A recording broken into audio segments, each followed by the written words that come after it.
त्रिदलं त्रिगुणाकारं त्रिनेत्रं च त्रियायुधं त्रिजन्मपापसंहारम् एकबिल्वं शिवार्पणम् त्रिशाकैर्बिल्वपत्रैश्च अस्चिद्दैः कोमलैः शुभैः शिवपूजां करिष्यामि एकबिल्वं शिवार्पणम् अखण्डबिल्वपत्रेण पूजिते नन्दिकेश्वरे शुध्यन्ति सर्वपापेभ्यः एकबिल्वं शिवार्पणम् त्रिदलं त्रिगुणाकारं त्रिनेत्रं च त्रियायुधं त्रिजन्मपापसंहारम् एकबिल्वं शिवार्पणम् त्रिशाकैर्बिल्वपत्रैश्च अस्चिद्दैः कोमलैः शुभैः शिवपूजां करिष्यामि एकबिल्वं शिवार्पणम् अखण्डबिल्वपत्रेण पूजिते नन्दिकेश्वरे शुध्यन्ति सर्वपापेभ्यः एकबिल्वं शिवार्पणम् सालग्रामाशिलामेखां जातु विप्राययोर्पयेत् सोमयज्ञ महापुण्यम् एकबिल्वं शिवार्पणम् दन्तिकोटिसहस्राणि वाजपेयशतानि च कोटिकन्या महादानम् एकबिल्वं शिवार्पणम् पार्वत्याः स्वेदसञ्जातं महादेवस्य च प्रियं बिल्ववृक्षं नमस्यामि एकबिल्वं शिवार्पणम् सालग्रामाशिलामेखां जातु विप्राययोर्पयेत् सोमयज्ञ महापुण्यम् एकबिल्वं शिवार्पणम् दन्तिकोटिसहस्राणि वाजपेयशतानि च कोटिकन्या महादानम् एकबिल्वं शिवार्पणम् पार्वत्याः स्वेदसञ्जातं महादेवस्य च प्रियं बिल्ववृक्षं नमस्यामि एकबिल्वं शिवार्पणम् दर्शनं बिल्ववृक्षस्य स्पर्शनं पापनाशनम् अघोरपापसंहारम् एकबिल्वं शिवार्पणम् मूलतो ब्रह्मरूपाय मध्यतो विष्णुरूपिणे अग्रत शिवरूपाय एकबिल्वं शिवार्पणम् बिल्वाष्टकमिदं पुण्यं यः पठेत् शिवसन्निधौ सर्वपापविनिर्मुक्तः एकबिल्वं शिवार्पणम् दर्शनं बिल्ववृक्षस्य स्पर्शनं पापनाशनम् अघोरपापसंहारम् एकबिल्वं शिवार्पणम् मूलतो ब्रह्मरूपाय मध्यतो विष्णुरूपिणे अग्रत शिवरूपाय एकबिल्वं शिवार्पणम् बिल्वाष्टकमिदं पुण्यं यः पठेत् शिवसन्निधौ सर्वपापविनिर्मुक्तः एकबिल्वं शिवार्पणम्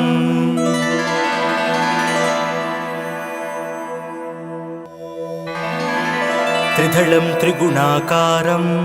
त्रिनेत्रं च त्रियायुधं त्रिजन्मपापसंहारम् एकबिल्वं शिवार्पणम् त्रिशाकैर्बिल्वपत्रैश्च अस्चिद्दैः कोमलैः शुभैः शिवपूजां करिष्यामि एकबिल्वं शिवार्पणम् अखण्डबिल्वपत्रेण पूजिते नन्दिकेश्वरे शुध्यन्ति सर्वपापेभ्यः एकबिल्वं शिवार्पणम् त्रिदलं त्रिगुणाकारं त्रिनेत्रं च त्रियायुधं त्रिजन्मपापसंहारम् एकबिल्वं शिवार्पणम् त्रिशाकैर्बिल्वपत्रैश्च अस्चिद्दैः कोमलैः शुभैः शिवपूजां करिष्यामि एकबिल्वं शिवार्पणम्। अखण्डबिल्वपत्रेण पूजिते नन्दिकेश्वरे शुध्यन्ति सर्वपापेभ्यः एकबिल्वं शिवार्पणम्। सालग्रामाशिलामेकां जातु विप्राय योर्पयेत् सोमयज्ञ महापुण्यम् एकबिल्वं शिवार्पणम्। दन्तिकोटिसहस्राणि वाजपेयशतानि च कोटिकन्या महादानम् एकबिल्वं शिवार्पणम्। पार्वत्याः स्वेदसञ्जातं महादेवस्य च प्रियं बिल्ववृक्षं नमस्यामि एकबिल्वं शिवार्पणम्। सालग्रामाशिलामेकां जातु विप्राय योर्पयेत् सोमयज्ञ महापुण्यम् एकबिल्वं शिवार्पणम्। दन्तिकोटिसहस्राणि वाजपेयशतानि च कोटिकन्या महादानम् एकबिल्वं शिवार्पणम्। पार्वत्याः स्वेदसञ्जातं महादेवस्य च प्रियं बिल्ववृक्षं नमस्यामि एकबिल्वं शिवार्पणम्। दर्शनं बिल्ववृक्षस्य स्पर्शनं पापनाशनम् अघोरपापसंहारम् एकबिल्वं शिवार्पणम्। मूलतो ब्रह्मरूपाय मध्यतो विष्णुरूपिणे अग्रत शिवरूपाय एकबिल्वं शिवार्पणम्। बिल्वाष्टकमिदं पुण्यं यः पठेत् शिवसन्निधौ सर्वपापविनिर्मुक्तः एकबिल्वं शिवार्पणम्। दर्शनं बिल्ववृक्षस्य स्पर्शनं पापनाशनम् अघोरपापसंहारम् एकबिल्वं शिवार्पणम्। मूलतो ब्रह्मरूपाय मध्यतो विष्णुरूपिणे अग्रत शिवरूपाय एकबिल्वं शिवार्पणम्। बिल्वाष्टकमिदं पुण्यं यः पठेत् शिवसन्निधौ सर्वपापविनिर्मुक्तः एकबिल्वं शिवार्पणम्।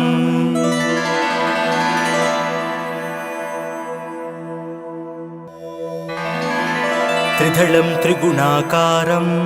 त्रिनेत्रं च त्रियायुधं त्रिजन्मपापसंहारम् एकबिल्वं शिवार्पणम्।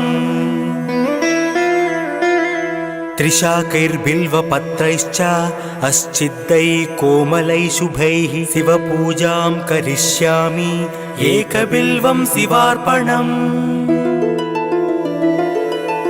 अखण्डबिल्वपत्रेण पूजिते नन्दिकेश्वरे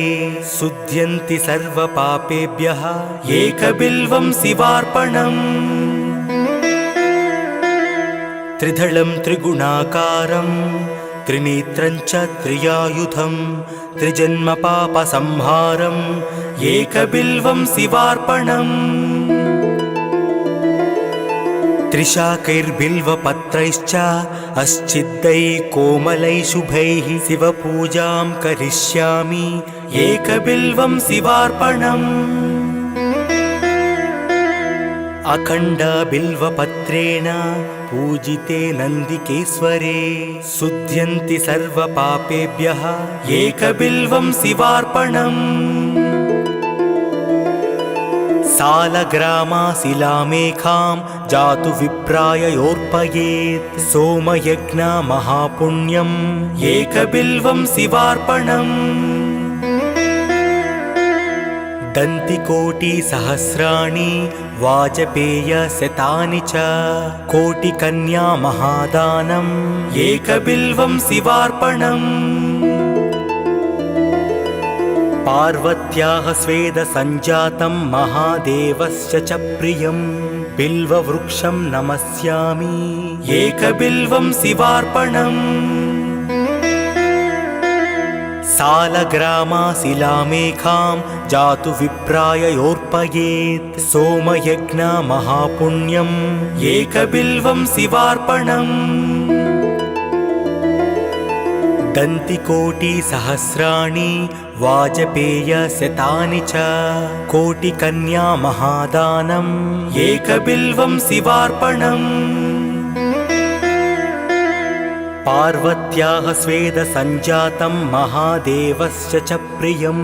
बिल्ववृक्षं नमस्यामि एकबिल्वं शिवार्पणम् दर्शनं बिल्ववृक्षस्य स्पर्शनं पापनाशनम् अघोरपापसंहारम् एकबिल्वं शिवार्पणम् मूलतो ब्रह्मरूपाय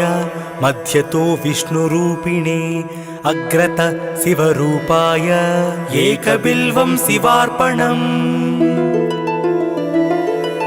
बिल्वाष्टकमिदं पुण्यं यः पठेत् शिवसन्निधौ सर्वपापविनिर्मुक्तः एकबिल्वं शिवार्पणम् दर्शनं बिल्ववृक्षस्य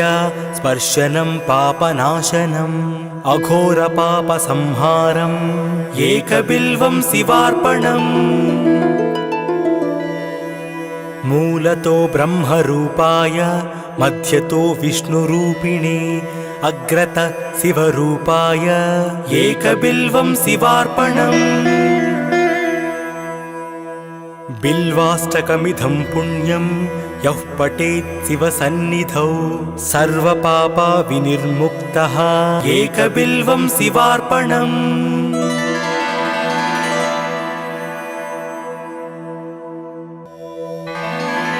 त्रिदलं त्रिगुणाकारं त्रिनेत्रं च त्रियायुधं त्रिजन्मपापसंहारम् एकबिल्वं शिवार्पणम् त्रिशाकैर्बिल्वपत्रैश्च अस्चिद्दैः कोमलैः शुभैः शिवपूजां करिष्यामि एकबिल्वं शिवार्पणम् अखण्डबिल्वपत्रेण पूजिते नन्दिकेश्वरे शुध्यन्ति सर्वपापेभ्यः एकबिल्वं शिवार्पणम् त्रिदलं त्रिगुणाकारं त्रिनेत्रं च त्रियायुधं त्रिजन्मपापसंहारम् एकबिल्वं शिवार्पणम् त्रिशाकैर्बिल्वपत्रैश्च अस्चिद्दैः कोमलैः शुभैः शिवपूजां करिष्यामि एकबिल्वं शिवार्पणम्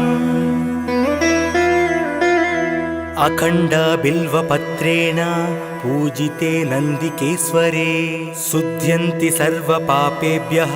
एकबिल्वं शिवार्पणम् सालग्रामाशिलामेखां जातु विप्राययोर्पयेत् सोमयज्ञ महापुण्यम् एकबिल्वं शिवार्पणम् दन्तिकोटिसहस्राणि वाजपेयशतानि च कोटिकन्या महादानम् एकबिल्वं शिवार्पणम् पार्वत्याः स्वेदसञ्जातं महादेवस्य च प्रियं बिल्ववृक्षं नमस्यामि एकबिल्वं शिवार्पणम् सालग्रामाशिलामेखां जातु विप्राययोर्पयेत् सोमयज्ञ महापुण्यम् एकबिल्वं शिवार्पणम् दन्तिकोटिसहस्राणि वाजपेयशतानि च कोटिकन्या महादानम् एकबिल्वं शिवार्पणम् पार्वत्याः स्वेदसञ्जातं महादेवस्य च प्रियं बिल्ववृक्षं नमस्यामि एकबिल्वं शिवार्पणम् दर्शनं बिल्ववृक्षस्य स्पर्शनं पापनाशनम् अघोरपापसंहारम् एकबिल्वं शिवार्पणम् मूलतो ब्रह्मरूपाय मध्यतो विष्णुरूपिणे अग्रत शिवरूपाय एकबिल्वं शिवार्पणम् बिल्वाष्टकमिदं पुण्यं यः पठेत् शिवसन्निधौ सर्वपापविनिर्मुक्तः एकबिल्वं शिवार्पणम् दर्शनं बिल्ववृक्षस्य स्पर्शनं पापनाशनम्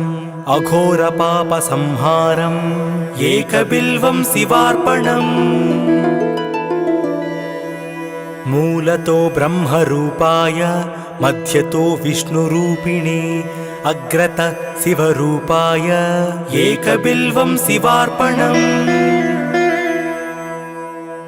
बिल्वाष्टकमिदं पुण्यं यः पठेत् शिवसन्निधौ सर्वपापविनिर्मुक्तः एकबिल्वं शिवार्पणम्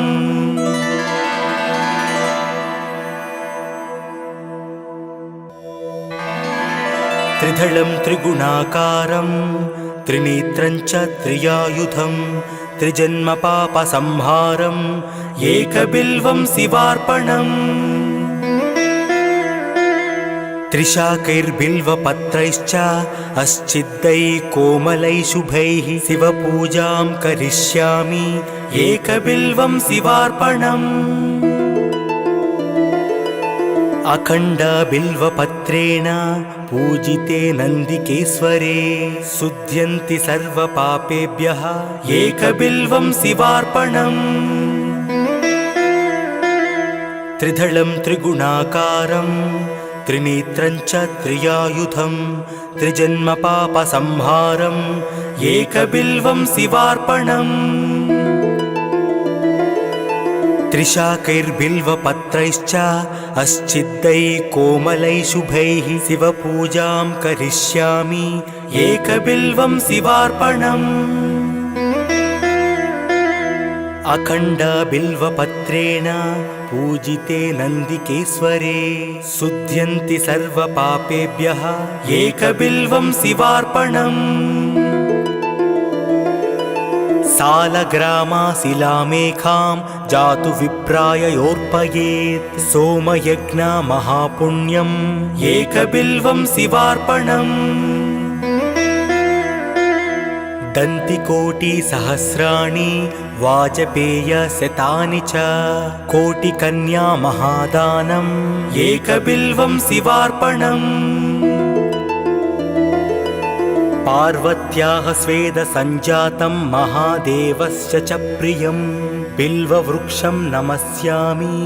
एकबिल्वं शिवार्पणम्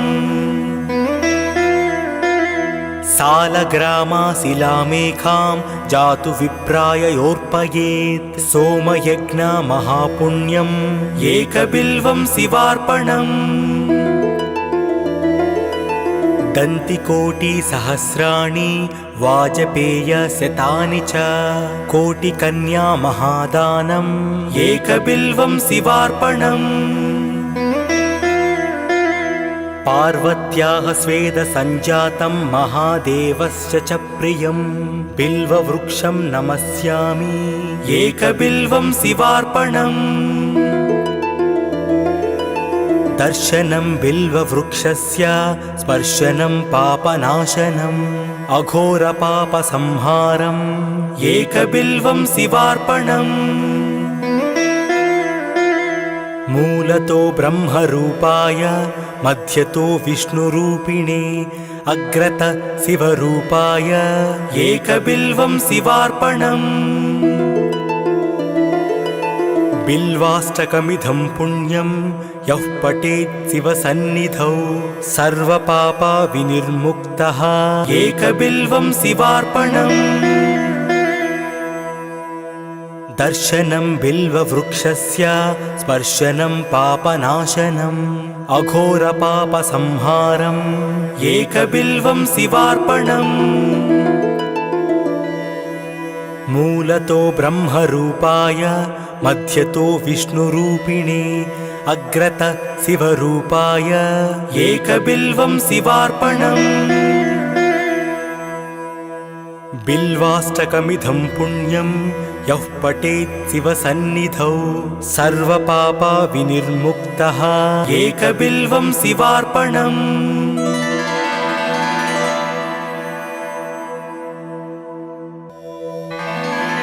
त्रिदलं त्रिगुणाकारं त्रिनेत्रं च त्रियायुधं त्रिजन्मपापसंहारम् एकबिल्वं शिवार्पणम् त्रिशाकैर्बिल्वपत्रैश्च अस्चिद्दैः कोमलैः शुभैः शिवपूजां करिष्यामि एकबिल्वं शिवार्पणम् अखण्डबिल्वपत्रेण पूजिते नन्दिकेश्वरे शुध्यन्ति सर्वपापेभ्यः एकबिल्वं शिवार्पणम् त्रिदलं त्रिगुणाकारं त्रिनेत्रं च त्रियायुधं त्रिजन्मपापसंहारम् एकबिल्वं शिवार्पणम् त्रिशाकैर्बिल्वपत्रैश्च अस्चिद्दैः कोमलैः शुभैः शिवपूजां करिष्यामि एकबिल्वं शिवार्पणम् अखण्डबिल्वपत्रेण पूजिते नन्दिकेश्वरे शुध्यन्ति सर्वपापेभ्यः एकबिल्वं शिवार्पणम् सालग्रामाशिलामेखां जातु विप्राय योर्पयेत् सोमयज्ञ महापुण्यम् एकबिल्वं शिवार्पणम्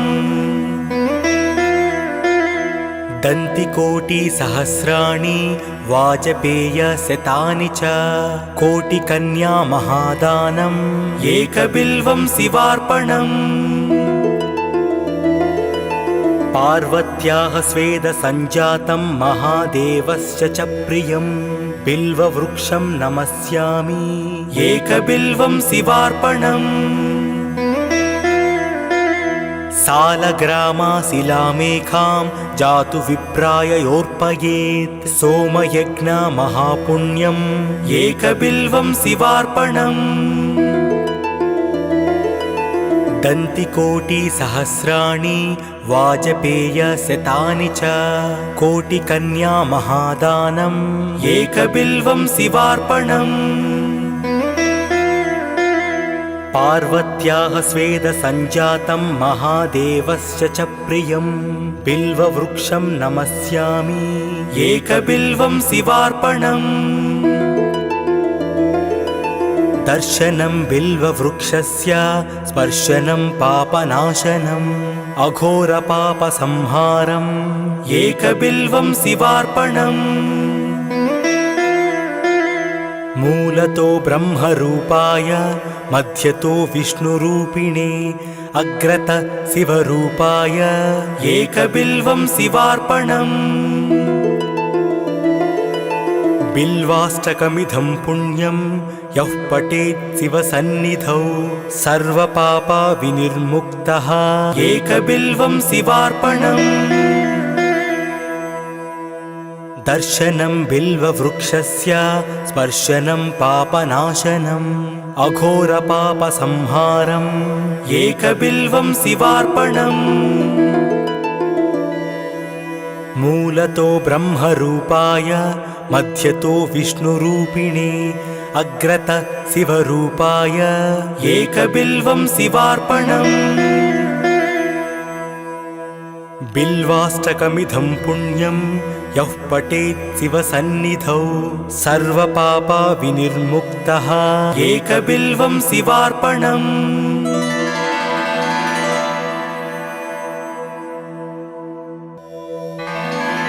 त्रिदलं त्रिगुणाकारं त्रिनेत्रं च त्रियायुधं त्रिजन्मपापसंहारम् एकबिल्वं शिवार्पणम् त्रिशाकैर्बिल्वपत्रैश्च अस्चिद्दैः कोमलैः शुभैः शिवपूजां करिष्यामि एकबिल्वं शिवार्पणम् अखण्डबिल्वपत्रेण पूजिते नन्दिकेश्वरे शुध्यन्ति सर्वपापेभ्यः एकबिल्वं शिवार्पणम् त्रिदलं त्रिगुणाकारं त्रिनेत्रं च त्रियायुधं त्रिजन्मपापसंहारम् एकबिल्वं शिवार्पणम् त्रिशाकैर्बिल्वपत्रैश्च अस्चिद्दैः कोमलैः शुभैः शिवपूजां करिष्यामि एकबिल्वं शिवार्पणम् अखण्डबिल्वपत्रेण पूजिते नन्दिकेश्वरे शुध्यन्ति सर्वपापेभ्यः एकबिल्वं शिवार्पणम् सालग्रामाशिलामेखां जातु विप्राय योर्पयेत् सोमयज्ञ महापुण्यम् एकबिल्वं शिवार्पणम् दन्तिकोटिसहस्राणि वाजपेयशतानि च कोटिकन्या महादानम् एकबिल्वं शिवार्पणम् पार्वत्याः स्वेदसञ्जातं महादेवस्य च प्रियं बिल्ववृक्षं नमस्यामि एकबिल्वं शिवार्पणम् सालग्रामाशिलामेखां जातु विप्राय योर्पयेत् सोमयज्ञ महापुण्यम् एकबिल्वं शिवार्पणम् दन्तिकोटिसहस्राणि वाजपेयशतानि च कोटिकन्या महादानम्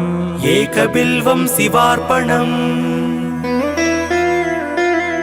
पार्वत्याः स्वेदसञ्जातं महादेवस्य च प्रियं बिल्ववृक्षं नमस्यामि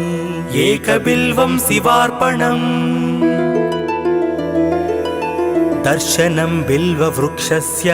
स्पर्शनं पापनाशनम् अघोरपापसंहारम् एकबिल्वं शिवार्पणम् मूलतो ब्रह्मरूपाय मध्यतो विष्णुरूपिणे अग्रत शिवरूपाय एकबिल्वं शिवार्पणम् बिल्वाष्टकमिदं पुण्यं यः पठेत् शिवसन्निधौ सर्वपापविनिर्मुक्तः एकबिल्वं शिवार्पणम् दर्शनं बिल्ववृक्षस्य स्पर्शनं पापनाशनम् अघोरपापसंहारम् एकबिल्वं शिवार्पणम् मूलतो ब्रह्मरूपाय मध्यतो विष्णुरूपिणे अग्रत शिवरूपाय एकबिल्वं शिवार्पणम् बिल्वाष्टकमिदं पुण्यं यः पठेत् शिवसन्निधौ सर्वपापविनिर्मुक्तः एकबिल्वं शिवार्पणम्